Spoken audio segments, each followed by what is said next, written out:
Praise the lord. అందరికీ వందనాలు తెలియజేస్తున్నాను.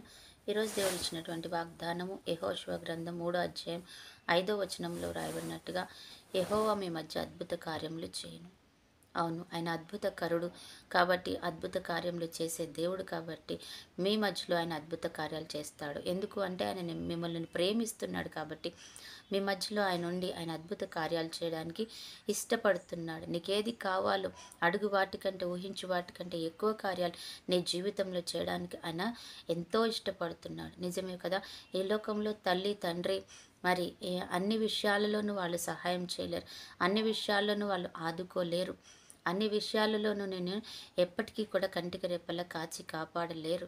ఎందుకంటే వారు ఉన్న సమయంలో వారు చూస్తారు, వారు లేని సమయంలో వారు చేయలేరు. కానీ దేవుడు మాత్రం సమస్తము ఎరిగినవాడు, సమస్తము చూస్తున్నవాడు కాబట్టి కునుకక ఒక క్షణం కూడా ఆయన కునుకు వేయకుండా నిన్ను నన్ను చూస్తున్నాడు. కాబట్టి ఆయన ప్రతి సమయంలోనూ ప్రతి క్షణము కూడా నీకు ఏది కావాలో అది అద్భుతంగా చేసి చూపించే దేవుడు అనమాట.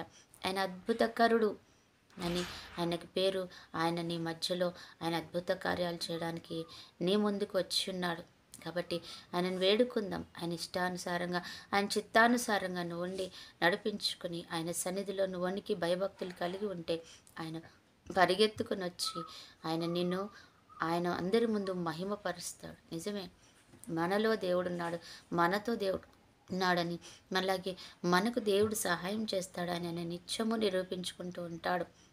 అవును, అందుకనే అంటారు అనేక మంది, వీరు సర్వశక్తి కలిగిన దేవుని బిడ్డలు, వీరి జోలికి మనం వెళ్ళకూడదు అనే పరిస్థితిలోనికి దేవుని బిడ్డల్ని అనేక విషయాలలో ఆయన తప్పించుకుంటూ ఉంటాడు కదా. దానియేలు విషయంలో అలాగే, దానియేలుని సింహాల బోనులో వేసిన సింహాలు అతన్ని ఏమీ చేయలేదు.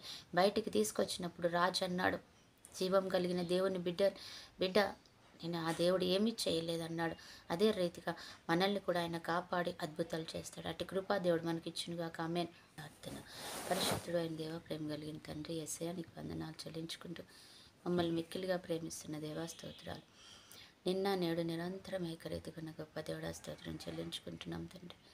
అయ్యా, ఈరోజు నువ్వు మాట్లాడుతున్నావు తండ్రి ప్రభాస్, మేము మధ్యలో అద్భుత కార్యాలు చేస్తానని మేము నమ్ముతున్నాం తండ్రి. దాని విషయంలో మాకు సహాయం చేసినందుకు వందనాలు. అలాగే ఈరోజు బర్త్డే, మ్యారేజ్ డే జరుపుకుంటున్న బిడ్డలు జ్ఞాపకం చేసుకొని దీవించండి.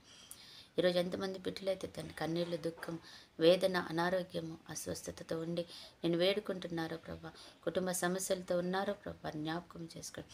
వారికి ఆరోగ్యం, దీర్ఘాయుష్, కృపా కాపుతుల క్షేమం, సమాధానం దయచేసి వారికి అన్నిటికీ జవాబు దయచేసి అద్భుతం చేయమని యేసు నామములో ప్రార్థిస్తున్నాం తండ్రి.